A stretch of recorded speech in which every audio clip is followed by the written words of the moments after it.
But the scares continue. Another month, but the fear proceeds to rise. This is the Venom Month of Horrors 2, Trapped in Time.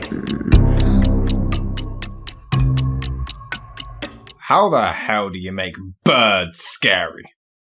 That's the strange part. The Birds, directed by thriller and horror icon Alfred Hitchcock, follows Melanie Daniels, played by Tippi Hedren, who is stalked by Mitch Brenner, played by Rod Taylor. She then returns the favour by completely stalking him in return back to his home to meet his little sister Kathy, played by Veronica Cartwright, and his mum, played by Jessica Tandy, before, well, a bunch of birds start attacking the small town for no reason whatsoever. No, seriously, it's for no reason whatsoever. None of your business. Weirdly, this is almost a true story. On August the 18th, 1961, in Capitola, California, many locals awoken to find some birds, or more specifically sooty shearwaters, slamming into rooftops, and their streets were even covered with dead birds. It was ruled down to shellfish poisoning, but Hitchcock saw his opportunity to use this to research for his next film. He then hired Evan Hunter to adapt the novel of the same name by Daphne du Maurier. The two had worked together previously, and Hunter had proven to Alfred that he had a knack for writing suspense well. He had previously contacted Joseph Stefano, who wrote Psycho, but he turned it down, not finding the story particularly interesting. But you're the writer, so you'd make it interesting. Certainly not. Writing began in September of 1961, beginning with the locals having some kind of secret to hide, with the birds being a punishment. Because apparently birds are now serial killers. Yes, I think so. They decided to focus more on the characters and build suspense, since the title would already tell the audience that they're going to attack, but the thrill is not knowing when. Originally, the director found the script too long, didn't have enough character development, and there wasn't enough drama. Wow, that script must have been boring as hell. I mean, it was too long and had no development or drama. Well, something like that. Hitchcock also opted to not use a conventional musical score and instead just use sound effects and as little musical notes as possible. Filming took place between March the 5th, 1962 and July the 10th that same year, and was eventually premiered on March the 28th, 1963. Oh, and when viewers left the UK premiere in London, they actually had speakers hidden in trees to blare out the sound of screeching and flapping birds to petrify them even more. Thanks, Satan. It went on to be nominated for an Academy Award for Best Special Effects, but lost out to Cleopatra, though Tippi Hedren did get a Golden Globe for New Star of the Year, and a Photoplay Award for Most Promising Newcomer, and the movie was ranked number 1 in the top 10 foreign films by the Bengal Film Journalists Association Awards, while Hitchcock won the association's Director Award. It would also go on to be inducted into the Horror Hall of Fame in 1991. The American Film Institute called it the 7th greatest thriller ever made. Channel 5 and The Times called it the 7th scariest film ever made, receiving worldwide acclaim and entering itself in the history books of the entire genre. Even legend Akira Kurosawa called it Hitchcock's best film, wondering how he shot most of it, and said it was so scary it made him feel dread any time he even saw a few birds massed together. Baby. Oh yes, we call them that too. Although Tippi Hedren didn't have the best time. There's a scene towards the end where she's attacked by loads of birds and it took 7 days to shoot. The actress called it the worst week of her entire life due to the sheer physical and emotional toll it took on her. Filming was even delayed afterwards, and when resumed, Mitch carrying her down the stairs is actually a completely different actress, as she was still in hospital recovering. You know, I'm gonna be honest. Going into this, I had no idea how anyone could even begin to try to make birds scary. Hitchcock manages it. Sometimes. Well, not exactly. I mean, okay, some of it hasn't aged very well, so it's quite a hit and miss story. I mean, here it's a bit cringy to watch. I was merely drawing a parallel, Miss Daniels. How did you know my name? A little birdie told me. But damn that clever dialogue, bravo. The main issue I have is the attempt at a charming love story. I love that they focused more on the characters so we care more when everything goes to hell and aren't lost in a lot of horrors. But Mitch stalks this poor woman. He shows up to this bird store, somehow knows her name, and she's even charmed by this. And the thing is, he is nowhere near as bad as she is.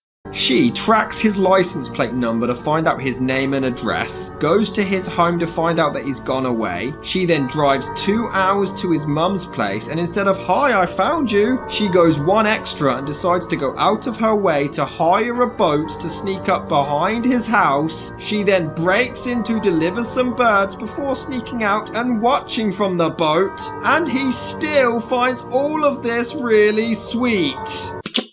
This isn't normal! Has anyone genuinely started a relationship like this? Because if you have, what the hell is wrong with you?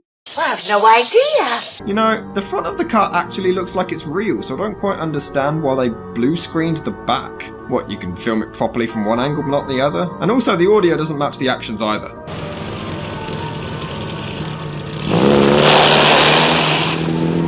When she gets to the town, it feels like she's in a video game and keeps getting all of these annoying side quests. I mean, first she has to just get there, then the shopkeeper gives her these long-ass directions to his house. In that case, I'll tell you what you do.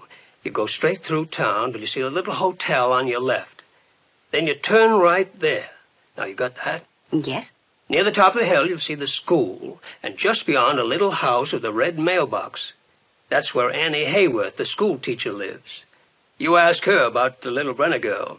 Well, thank you. Then she has to get a boat, but she can't yet because she has to go and find the name of his sister, so she has to track down the local school teacher Annie to ask her, because that's not creepy at all. You know, it would have been hilarious if she went through all of this, got the boat, and it turned out he didn't even live there, or he wasn't home or something.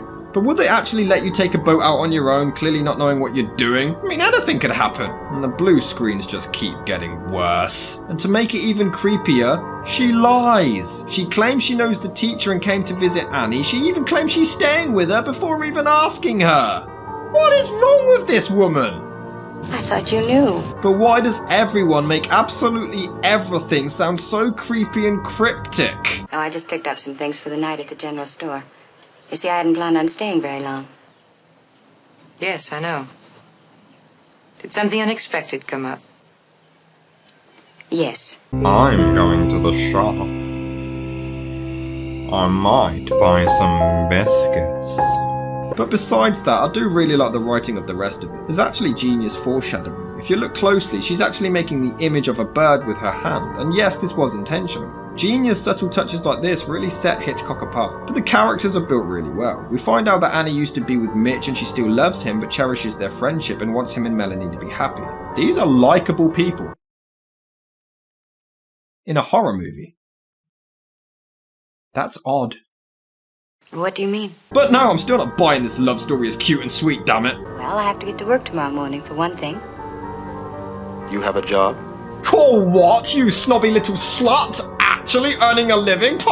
As the birds attack, it does look scary at some points, but come on, it looks hilarious when one of them is actually holding down a child. It also feels really weird without music. Some parts of the film work without it, but here it just feels like it's needed. Just minutes later, they attack down the chimney, and it looks awesome and everything, but again, it should have a score in my mind. My things are in the car. Do you want to go with me? I know loads of killer birds just attacked and are probably out there waiting for us to, you know, pick apart our flesh. But want to come with?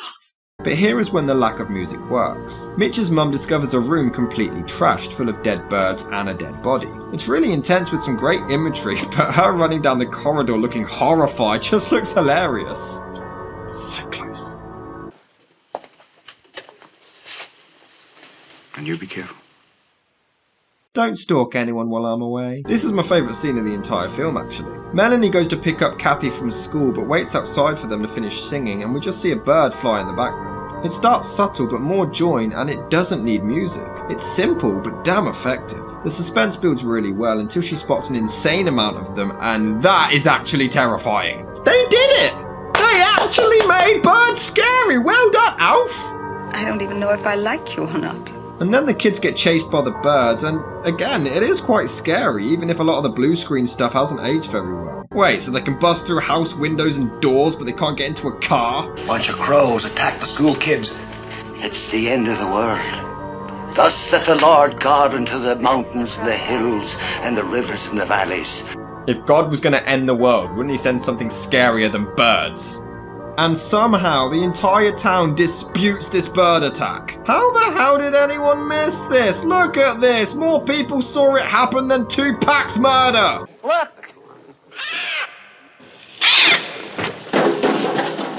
That went nowhere near him. Hilarious though. There is this really intense scene where a bird knocks out this guy. Well, it doesn't even touch him. We don't know, honey. But the gas leaks down the street and causes an explosion. It's really intense, but then these fake-ass looking birds seem to take credit for it. Yeah, we totally did this. Alright, maybe a car is harder to break into, but they can't even get into a damn phone booth. Oh, okay, never mind. I mean, they still look really fake here, but the imagery is so graphic as she has to witness all of this destruction, you don't really care. But it's weird how everyone blames Melanie. They claim it's because it only happened once she came to town, but dude, she was the one who warned you all twice and you ignored her! And Veronica Cartwright really showed her talent at such a young age. Earlier in the film, she wasn't that great, but once she becomes hysterical, she's amazing. But this is legit terrifying as they even fly through the windows at people. But I see they decided to inspire Night of the Living Dead with characters not communicating during intense moments of crisis.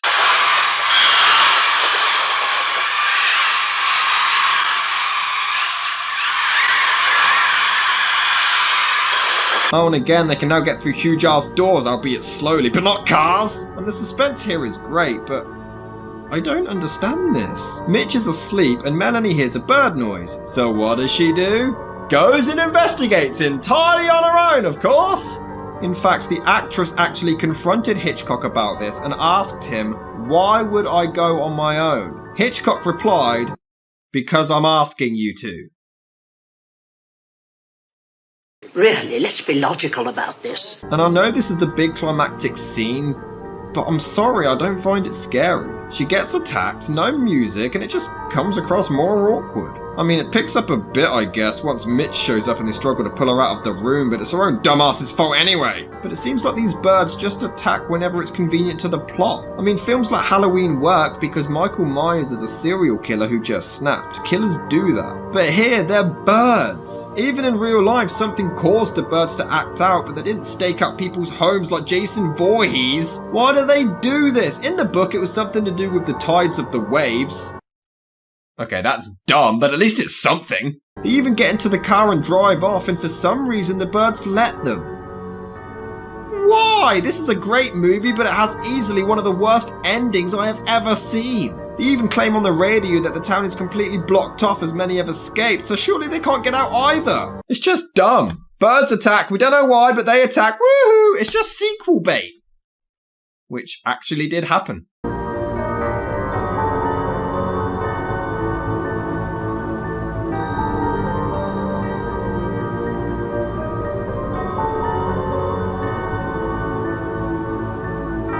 I liked a classic horror movie. Will you stop giving me hate now? Probably not.